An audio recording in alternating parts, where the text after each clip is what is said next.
سلام دوستو، کیسے ہیں آپ لوگ؟ میرا نام ہے ڈاکٹر مقدر کا سکندر. امید ہے آپ سب خیریت سے ہوں گے. دوستو، پارٹ 3 والی آخری ویڈیو میں آپ کو بہت سا ہسٹوریکل پرسپیکٹیو دے چکا ہوں اباؤٹ دا ایشو کہ اصل میں مسئلہ ہے کیا.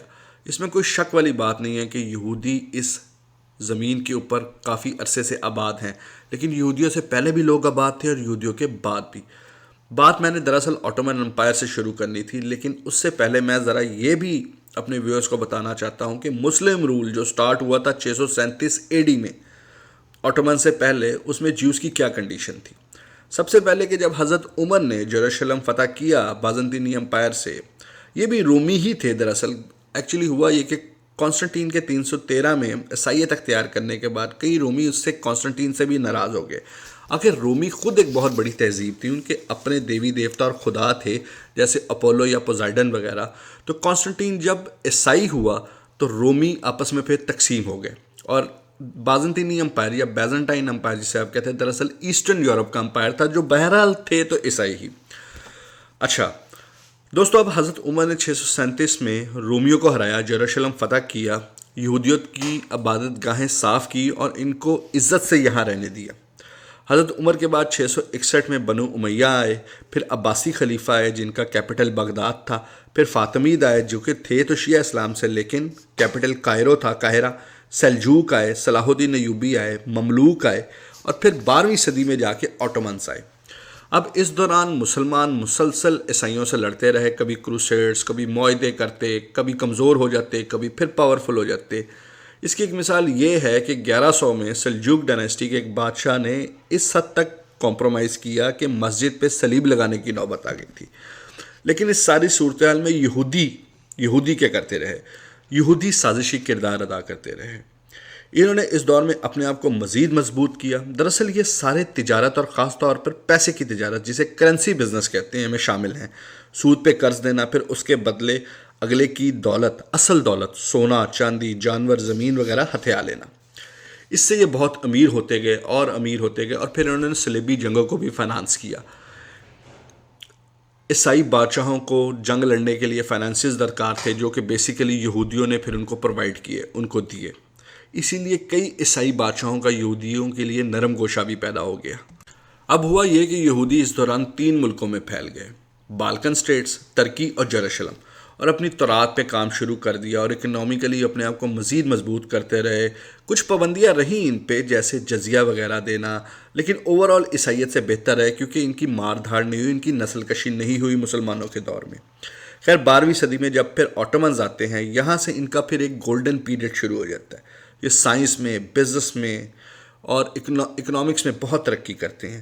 12ویں صدی میں یہودیوں میں ایک چیز مقبول ہونا سٹارٹ ہوتی ہے، قبالہ. قبالہ بیسیکلی ایک سکسیس، کامیابی اور دولت حاصل کرنے کا جادو ہے. یہ یہودیت کا مخصوص جادو ہے. اس کے بارے میں اپنے چینل پہ ایک ویڈیو بنا چکا ہوں، آپ اسے بھی جا کے دیکھ سکتے ہیں. اس کا لنک میں نیچے ڈسکرپشن پہ لگا دوں گا، اس کو لازمی دیکھیے گا، آپ کو قبالہ کا بھی آئیڈیا ہوگا. اب 12ویں صدی میں مسلمانوں کو غلبہ ہو گیا، اسپین تک مسلمانوں کے کنٹرول میں چلا گیا. انہوں نے عیسائیت کے ایسٹرن آرتھوڈاکس چرچ کے ساتھ مل کے ایک تیسرے فرقے کی بنیاد رکھ دی جسے پروٹیسٹنٹ کہتے ہیں. دراصل رومن کیتھولک جو تھے اصل میں یورپ میں عیسائیت لے کے تو وہی آئے تھے، رومن کیتھولک چرچ لے کے آیا تھا. اب 14ویں 15ویں صدی آتے آتے تک چرچ بہت بدنام ہو گیا تھا. بہت سے ایسے اصول تھے جو کہ چرچ نے بنوائے، جو کہ لوگ ان سے بڑے عاجز آ گئے، تنگ آ گئے. بہت سے بادشاہ جو تھے وہ چرچ کے زیر نگین چلے گئے، چرچ کے زیر اثر آ گئے، اور یعنی کہ نا یورپ میں چرچ نے کمپلیٹ کیوس کی صورتحال ہوگی چرچ کی وجہ سے. یہودی دراصل اب یہ سمجھتے ہیں کہ عیسائی ایکچولی ہمارے ساتھی ہیں.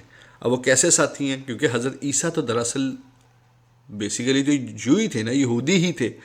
تو وہ تو انہوں نے حضرت عیسیٰ نے ان کو راہ راست پہ لانے کی کوشش کی تو یہودیوں نے ان کو قتل کر دیا. تھے تو حضرت عیسیٰ حضرت اسحاق کی اولاد میں سے نا. اب مسئلہ یہ ہے حضرت اسحاق کی اولاد اور حضرت اسماعیل کی اولاد میں نبوت کا. اب نبوت کا ایشو یہ ہے کہ بنی اسرائیل سمجھتے ہیں کہ نبوت کے اوپر ان کا حق ہے، اسی لیے وہ آ کے مدینہ میں بھی آباد ہوئے تھے، کیونکہ ان کی پروفیسیز کا بڑا رول ہے اس ساری کی ساری سچویشن میں. پروفیسیز اور زائنزم کا جو میں اگلی ویڈیو میں بھی آپ کو سمجھاؤں گا، دوبارہ سمجھاؤں گا انشاءاللہ۔ تو ان کی پروفیسیز اور پیشن گوئی کے حساب سے نبی نے مدینہ آنا تھا، اسی لیے یہودی بھی آ کے مدینہ آباد ہوئے۔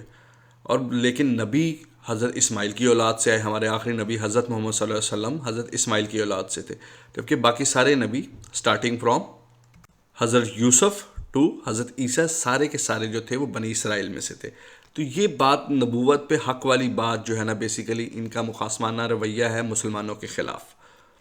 اپنی انہی مقاصد کو حاصل کرنے کے لیے انہوں نے 16ویں صدی میں رومن کیتھولک سے پروٹیسٹنٹس کو علیحدہ کروایا۔ دراصل عیسائیوں کے بھی فرقے ہیں، جیسے مسلمانوں میں شیعہ اور سنی آ جاتے، عیسائیوں میں اس وقت رومن کیتھولک اور ایسٹرن آرتھوڈاکس تھے۔ اب ایسٹرن آرتھوڈاکس آلریڈی ان کے لیے پہلے ہی نرم گوشہ رکھتے تھے، جبکہ رومن کیتھولک بہت سخت تھے، لیکن غلبہ رومن کیتھولکس کا تھا۔ تو انہوں نے ایسٹرن آرتھوڈاکس چرچ کے ساتھ مل کے رومن کیتھولک کو توڑا اور پروٹیسٹنٹ کو علیحدہ کروایا، جو کہ پروٹیسٹنٹ اور اب رومن کیتھولک سے جب علیحدہ ہوئے تو پروٹیسٹنٹ اور ایسٹرن آرتھوڈاکس دونوں جیوز کے لیے نرم گوشہ رکھتے تھے۔ اب یہاں سے جو میں بات آپ کو بتانے لگا ہوں وہ بڑی دھیان سے آپ نے سنی ہے۔ چرچ آف انگلینڈ، جو کہ انگلینڈ کی رائل فیملی کا چرچ ہے، اور بیسیکلی ان کا فرقہ ہے اینگلیکن، جسے وہ اینگلیکن بھی کہتے ہیں، اسی سے اینگلو سیکسن بھی بنا تھا، اور امریکہ کا صدر، دونوں ہمیشہ پروٹیسٹنٹ ہوتے ہیں۔ اب بیسیکلی امریکہ کا 44-45 صدر ابھی تک آ چکے ہیں، ہر صدر جو ہے وہ پروٹیسٹنٹ قبیلے سے، فرقے سے۔ اب ان کا آپس میں کیا تعلق ہے، آپ یہ سمجھ رہے ہوں گے کیا تعلق۔ دراصل یہودیوں کا پہلے انفلوئنس تھا برٹش امپائر کے اوپر، جب برٹش امپائر ختم ہو گیا تو پھر یہودیوں کا انفلوئنس شفٹ ہو گیا امریکی امپائر کے اوپر۔ سپر پاورز کا بھی اگر آپ رول دیکھیں تو پہلے برٹش امپائر سپر پاور تھا، پھر سپر پاورز کا رول چلا گیا امریکیوں کے پاس۔ تو یہ دونوں جو ہیں، ان کے رولرز جو ہیں وہ بیسیکلی پروٹیسٹنٹ فرقے کے تحت، یعنی کہ وہ آگے آتے ہیں، اور پروٹیسٹنٹ وہی فرقہ تھا جو یہودیوں نے اپنی سازش سے علیحدہ کروایا تھا۔ اب ایسٹرن آرتھوڈاکس اور پروٹیسٹنٹ دونوں یہودیوں کے لیے نرم گوشہ رکھتے ہیں۔ اکثر مسلمان یہ سوال کرتے ہیں کہ جب یہودیوں نے حضرت عیسیٰ کو صلیب پہ چڑھایا، ان کا قتل کروایا، تو پھر عیسائی یہودیوں کے ساتھ کیوں ہیں؟ عیسائی ہمارے ساتھ مسلمانوں کا ساتھ کیوں نہیں دیتے؟ تو اصل میں دوستو یہ وجوہات ہیں کہ عیسائی جو ہیں وہ یہودیوں کو سپورٹ کرتے ہیں، رومن کیتھولکس ابھی بھی ان کے خلاف ہیں۔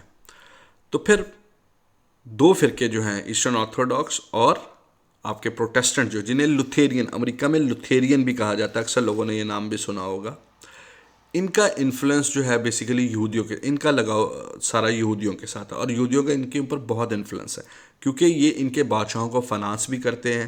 اور پھر یہی وجوہات بنی کہ 1917 میں انگلینڈ کو بالفور ڈیکلیریشن اناؤنس کرنا پڑا۔ بالفور ڈیکلیریشن زائنزم اور جیوز پروفیسیز پہ ہم اگلی ویڈیوز پہ میں اب جو ہے نا ڈیٹیل میں بات کروں گا اس کے اوپر۔ ویڈیو کافی لمبی ہو گئی ہے، تو چینل کو میرے سبسکرائب کریں تب تک، اور ہمارے ساتھ بنے رہیں۔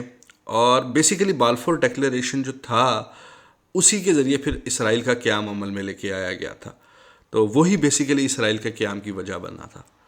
تو اسی پہ ہم جو ہے نا اگلی ویڈیو کے اندر بھی بات کریں گے۔ تب تک میرے ساتھ بنے رہیں، میرے چینل کو سبسکرائب کریں، کانٹینٹ اچھا لگا تو لائک کریں، اور فیڈ بیک لازمی دیں یار کامنٹس کے اندر۔